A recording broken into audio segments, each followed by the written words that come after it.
Assalamualaikum warahmatullahi wabarakatuh. Perkenalkan, nama saya Azahra Rodatul Jannah dari kelas 10 MIPA 5. Saya akan membahas salah satu materi yang ada di buku Bahasa Indonesia kelas 10 yang mungkin sudah pernah dipelajari di SMP sebelumnya, yaitu teks eksposisi. Teks eksposisi adalah teks yang menyampaikan gagasan, opini, atau pandangan yang dilengkapi oleh argumen serta fakta pendukung untuk menguatkannya. Teks eksposisi juga memiliki tujuan, yaitu untuk menjelaskan informasi tertentu upaya dapat menambah ilmu pengetahuan pembaca, sehingga dengan membaca teks eksposisi, maka pembaca akan mendapatkan pengetahuan secara rinci dari suatu hal atau kejadian. Sama halnya dengan teks-teks lainnya, teks eksposisi juga memiliki ciri-ciri, yaitu berisi informasi dan pengetahuan, bentuk penulisan yang lugas, padat, singkat, dan jelas, menggunakan bahasa baku. Menggunakan bahasa baku di sini bahasa yang resmi, yang bukan bahasa sehari-hari. Bersifat objektif dan tidak memihak. Menggunakan gaya bahasa persuasif, yang artinya bahasa yang digunakan bersifat mengajak dan menjawab pertanyaan tentang unsur 5W tambah 1H. Selanjutnya, struktur teks eksposisi. Yang pertama, pernyataan umum atau tesis.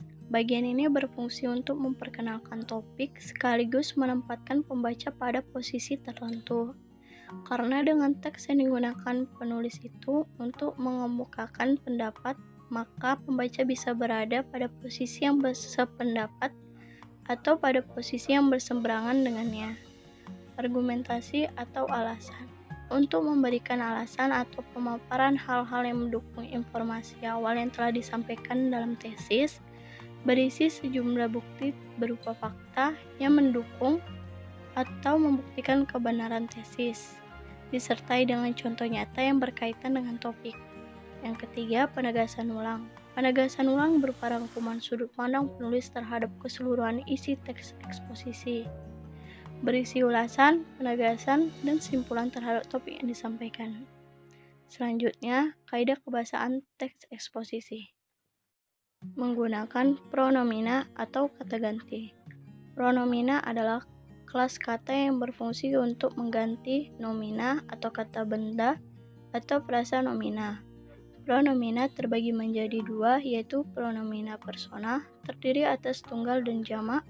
Berdasarkan sudut pandangnya, pronomina persona terbagi menjadi pronomina orang pertama, kedua, dan ketiga.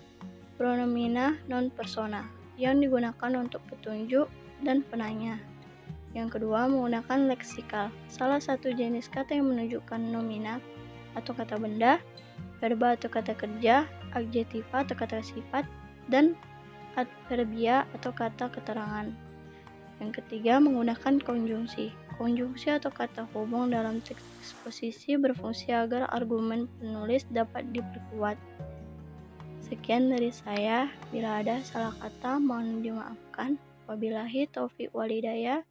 Wassalamualaikum warahmatullahi wabarakatuh.